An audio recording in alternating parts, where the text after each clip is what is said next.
ਪੜ੍ਹ ਲਓ। ਤੁਸੀਂ ਕੀ ਕਰਦੇ ਹੋ ਯਾਰ? ਤੁਹਾਡੇ ਪੇਪਰ ਸਿਰ ਤੇ ਆਏ ਖੜੇ ਨੇ, ਤੁਸੀਂ ਲੁੱਡੋ ਦਾ ਤਾਸ਼ਾਂ ਨੂੰ ਲੱਗੇ ਹੋ।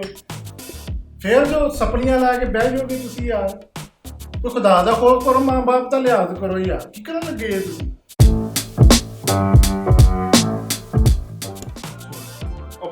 पढ़ लेने यार, बड़ा टाइम पे है। वो खान को चरस से गद्दा फाड़ यार, पढ़ लेते हो भाईजान। तुसी पढ़ के बड़ा तीर मार रहे हैं, देखांगे तुसी की कर लोगे। जर्सी होए और रिजल्ट आ गया यार, रिजल्ट आ गया। जो अपना रिजल्ट देखे तेरी 3 सपलियां आई हैं ला के सुट्टे बैठे रहना यार। लै मजे सपलियां पास करदा फिर मैं तो पास हो गया। अच्छा यार बहुत टाउट ना कर लांगा सपनियां भी क्लियर।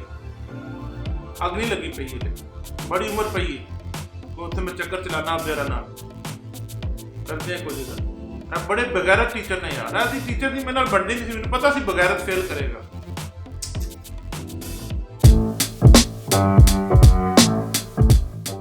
हाँ भी ठीक है, नौकरी हो गई। बस यार की दसा, पढ़ असी पागल हो गए हैं। जॉब थानू लभ गई है यार। जी भी वैसे सिस्टम है इत्थे दा, और बंदा की करे दसो मैनूं। पास मैं होया तो नौकरी जनाब चस्सी साहब की लगी पई है। अल्लाह जाने इस मुल्क का की बनना की नहीं बनना। मेहनत करके भी कुछ नहीं लभे।